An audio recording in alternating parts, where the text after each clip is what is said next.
4 cash money rounds, and we have an all-star matchup between TurtwigData and Manly. Manly, a big qualifier performer. TurtwigData, a former top 4 appearance, looking for his first title.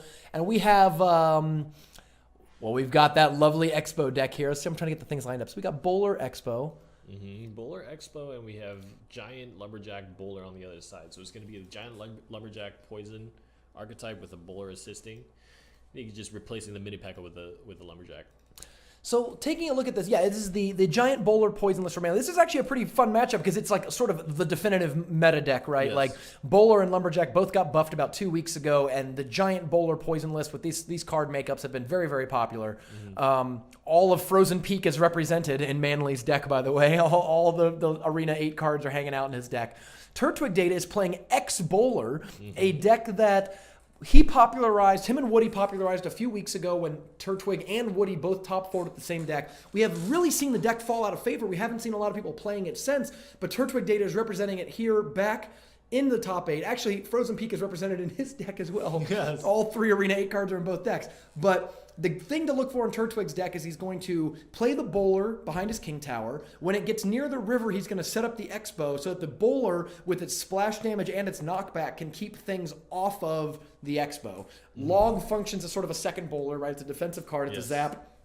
It also knocks things back and off.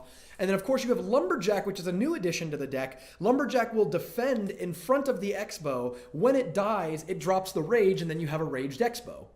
Pretty good. Yes, I think that synergy is going to work out really, really well. Manly's gonna want to try to play his Bowlers and his Giants in front of the Expo to tank for it, and Turtwig's gonna try to get those Inferno Towers to kill the Giant Bowler pushes. A deck that I recommended Clyde to play before the Lumberjack was buffed. Was Expo Expo Lumberjack. All right, let's take a look. Let's see. Manly will probably open Collector, and he does. And Turtwig could punish with Crossbow. And it looks like he's going to try to. I mean, that's certainly the leading goal. Oh, the Ice Spirit takes out all of those. Oh, the Bowlers! We saw this happen in one of the earlier games. I think it was Patriots 34's games where the thing just came down a little too late. It forces Manly to zap and forces to retarget, but oh no! Oh, wow! The Inferno Tower just takes out 9 elixir worth of defense, allowing TurtwigData's Expo to lock on and fire. Oh, God. It's going to get it into the triple digits. Is it going to break the tower? No, falls a little short. But in a deck with both Log and Fireball, I don't know how worried he is about it. Oh, going to throw the Fireball to not only take out the elixir. Oh, and he accidentally activates the King Tower. Yeah, maybe he was doing that just to get more damage. Just a troll it. I mean, technically, you may as well, right? Yeah, it's true. He's crossing the river on the 7th of never. Yeah, exactly. Okay, so here comes a Giant Bowler push coming down the other side. Now, actually, it's a bad time for an Expo to come down because it will reach even across to the right side of the board. So even placing an Expo on the left side wouldn't work right now. So he actually has to honestly defend this push. Yes. Ooh, this is pretty. Oh! Nice. Fireball comes down in between the earlier poison and other stuff, and now he just now has gotten Inferno Tower back. Yeah.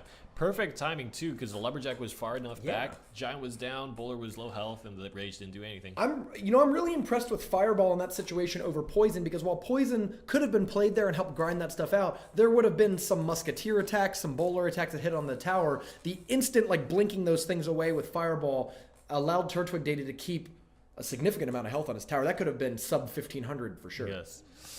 Bowler. So much better play there with the Bowler out early. Yes. And I think he might just let that one go and try to defend. Yeah, so he's just going to let that one go. This might hurt. Fireball is going to be key. He might play the Log first. Oh, the Log takes out the Ice Spirit to prevent and the that. Fireball will defeat the Musketeer now. He's going to do Fire Spirits. Oh, not quite. Not quite. There's just a sliver of health left on Musketeer.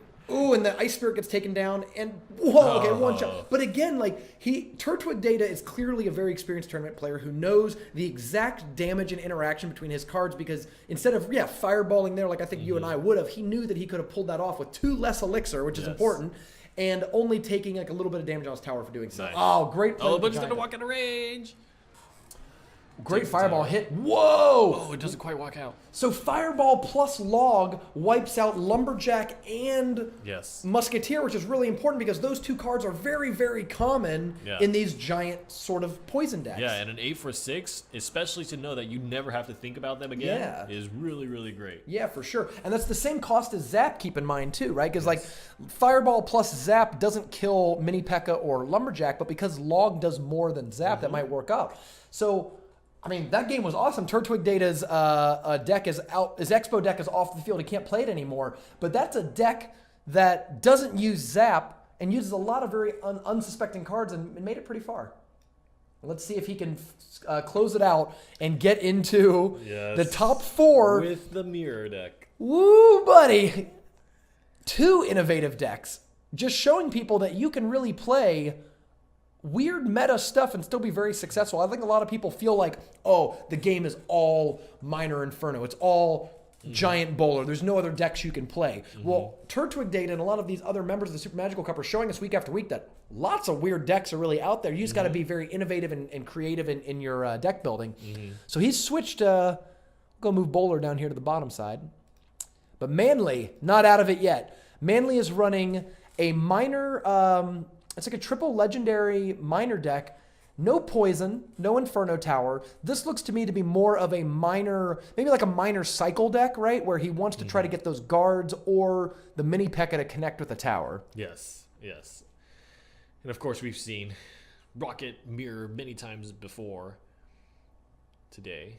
I'm trying to guess what, like who, I don't know, like how, I don't even know how you say who wins these matchups, right? Like, Yeah, it'll be really interesting to see how they line up. I think that there's a lot of cards that, if clumped together, are able to be one-shot by the Rocket, and so there might be an argument for that.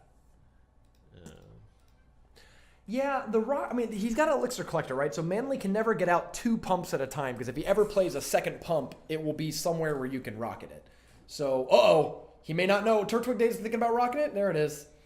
Thinking, waiting. All right. You can't wait too long, because if you wait 10 seconds, he gets 1 pump out.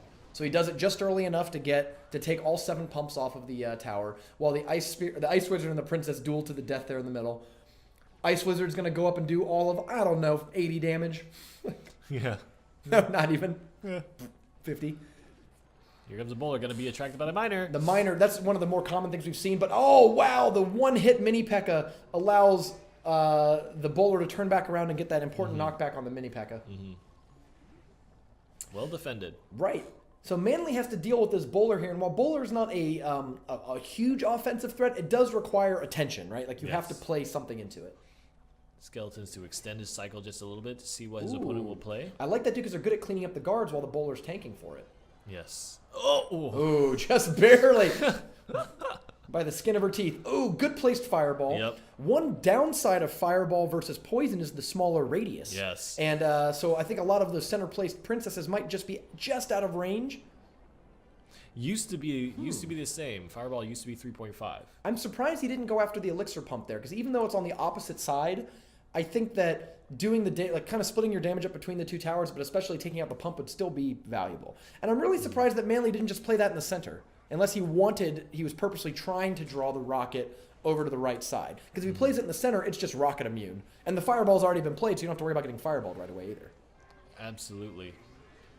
So I think the stream actually burped a little bit, but I think it should be fine if you refresh. If the stream ever burps, you can just refresh the page and it should usually work. Okay. So far, Turtwig is playing incredible defense. Yeah, like, literally perfect health on his towers. That was the first time any sort of damage gets hit. Ooh, the skeletons come out a little late, but the Bowler knockback knocks it into the skeletons, allowing the Bowler not to take a whole bunch of those dangerous Mini P.E.K.K.A. attacks. Bowler skeletons, whereas is significantly more expensive than Mini P.E.K.K.A. If it's about reducing damage that the Mini P.E.K.K.A. will do, totally worth it. Oh, wow, the Princess locked onto the tombstone and not the... Not the oh, he knocked it back! Did it hit the tower? I think didn't actually so. I'm not sure. I thought he knocked it back into the Fireball. That was about to be a wobble combo. Yeah, that's a move right there. TurtwigData see in the future. Oh, and that Fireball, he misses. Missed the Ice Wizard. Yeah, and again, the radius, that's a big difference between Poison here. But the game is pretty close. Like, TurtwigData is getting very close. Now, he has to hold off against this very scary, massive push coming out here. I mean, this is certainly that mini P.E.K.K.A. He's can got connect. tons of skeletons on the field, though, and a double rocket will win it. You're right, Double Rocket can win it now that we're in overtime. But Yes, he you just can't needs let to that clear the princess board. just go. Just clear the board. Oh, but that's a good job there by Manly keeping the pressure up, knowing Yes. that they can't really just go to 10 elixir, because if that happens, they're both in big trouble. Yep, here. yep. He needs to basically get the board back to a reset There it state. is. There it is. I think he's You won think so? here. You think he got it? Yeah, I think he won. Because he's got to defend against the bowler there on that side. He has to pay to defend, and thinking about Turtwig it. is already ready. There's one. Yep. One rocket He's got comes it. in. Is he gonna mirror it right here? Yeah. Look at the reach on that. That's 900 plus damage. Yeah. That you it's about 950 damage. 950 damage. The mirror rocket. So all he has to do is get your tower into triple digits, and then he can just grind you out. Oh, Whoa! we did it. We did it.